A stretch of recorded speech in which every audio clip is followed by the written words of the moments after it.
where your confidence has been shattered and your faith has been fractured, and where you are whispering heart of hearts that probably this might be the end of your life, this might be the end of your faith, this might be the end of your career, this might be the end of your relationship, this might be the end of your marriage. Now God wanted to write a story. God wanted to name it as a story from failure to a phenomenal and never losing victory. God was preparing a new chapter.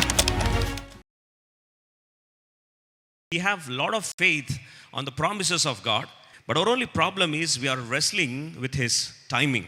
Our only problem is we are asking when He will. I'm talking about that one tension moment, that one hinge hanging in our story, or for that matter, the breakthrough stories for that matter.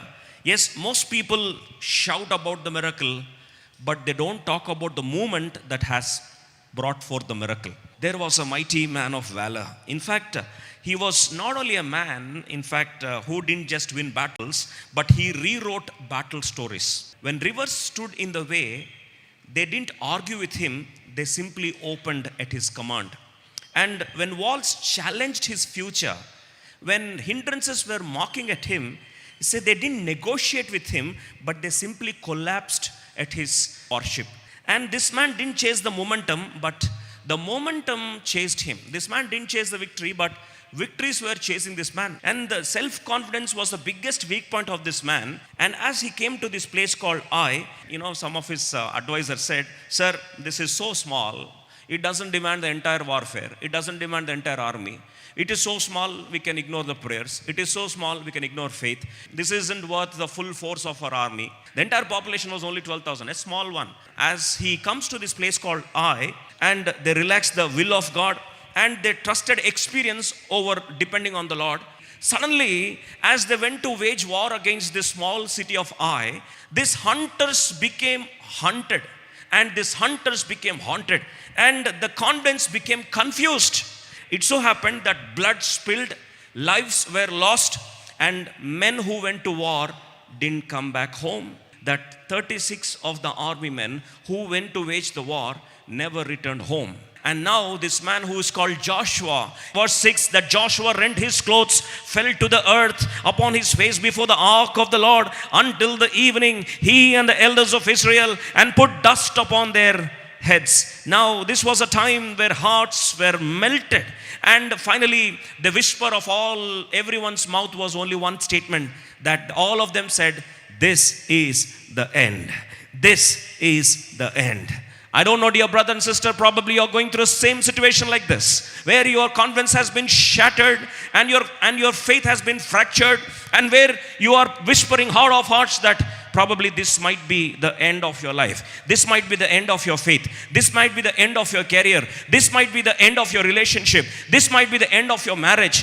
God wanted to etch a story, and this story, God wanted to name it as a story from failure to a phenomenal, never losing battle and never losing victory. And from this humiliation, from this wound, he never expected, but God was preparing a new chapter. And today, if you truly want to understand what is the command, today let's turn our Bibles to Joshua chapter 8 verse 18. "And the Lord said unto Joshua, Stretch out the spear that is in thy hand towards Ai." The command is this: stretch out the spear that is in thy hand. God didn't say throw it. God didn't say flex it. But God's command is very clear. Joshua chapter 8 verse 26. Now, till when was he holding it on? Joshua drew not his hand back, wherewith he stretched out the spear, until he had utterly destroyed all the inhabitants of Ai. Listen to this. When God gave him a command, he said, "Stretch forth your hand." See, it should be stretched towards Ai. You align this, stretch it out, let your hands be stretched out, and stretch it as long as you see 100% victory and absolute debacle of the enemy. And as you see 100% victory, keep your spear stretched out, the focus should be on I. When Joshua was holding on, God said, your alignment matters, Joshua. So far you went in your strength, in your will, and you messed up the plan. See, alignment with God's plan and God's purpose and God's will release the God's supply.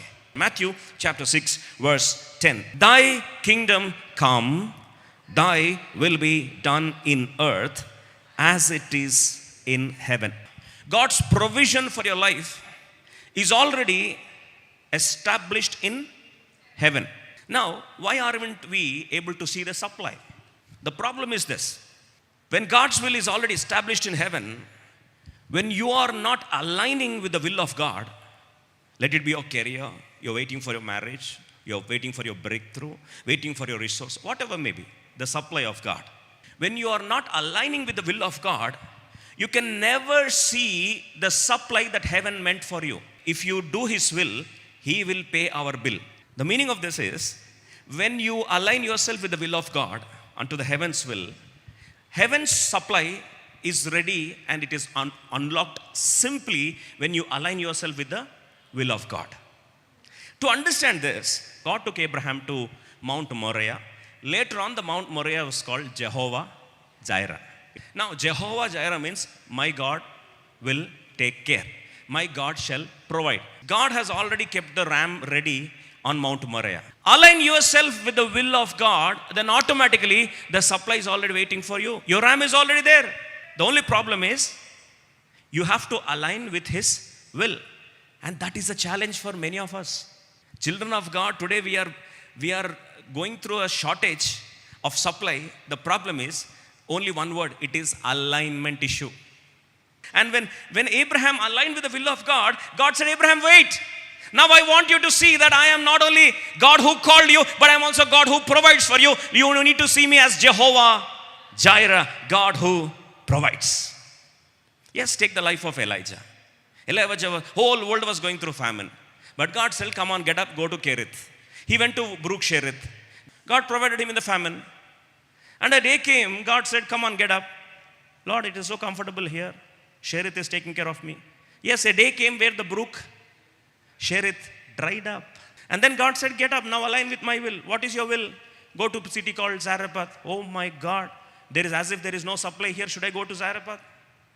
Yes, unless he aligned. See, whenever he aligned with his will, God opened the provisions for him. That is the master stroke of God. Today, if you're not able to see the provision of God, don't blame God, I say again. It's not the problem with faith. It is not the problem with supply. It is a problem with alignment. Aligning with His will matters today.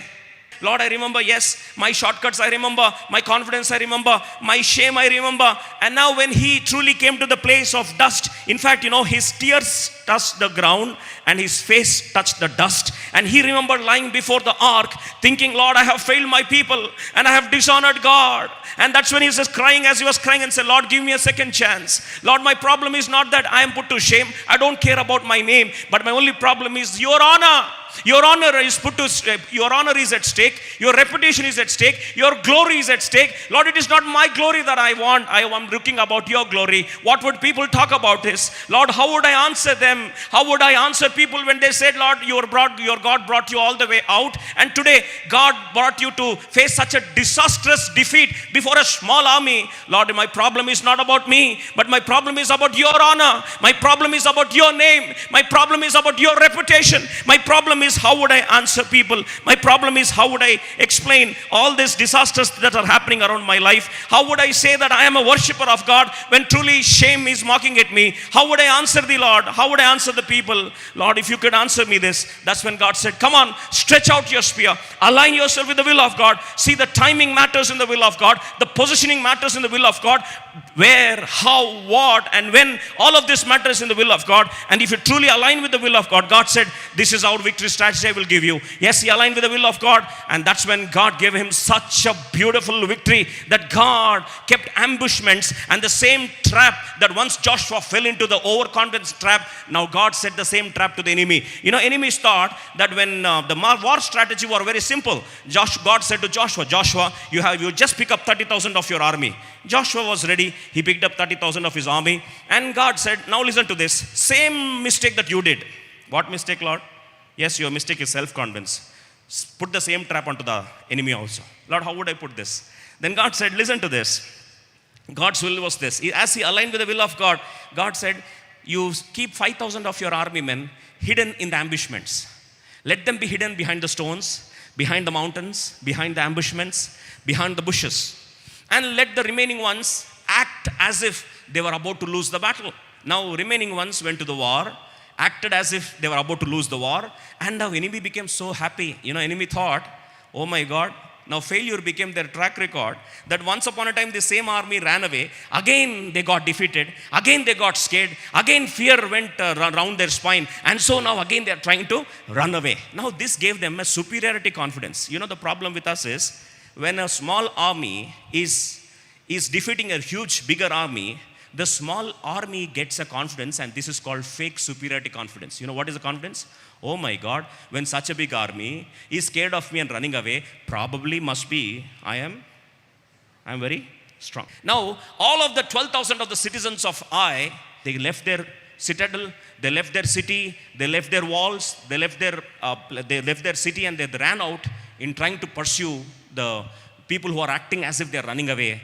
And then suddenly, that's when Joshua stretched forth his spear. God said, Joshua, now this is the time, appointed time. You stretch out your spear. Align yourself with my will. Yes, as he stretched out, all the 5,000 of them who were hiding, they saw the spear. Now, they went into the city. The 5,000 have burned the city, and the huge flames were coming. Now these people understood, we actually went into a trap. And the trap was so clear, their entire city got burnt away. As they were coming back again, these 25,000, or probably the remaining army men, hit them hard so much. Literally, they wiped them from the map. They wiped them from the very world map existing then. And the city of Ai was reduced to rubble.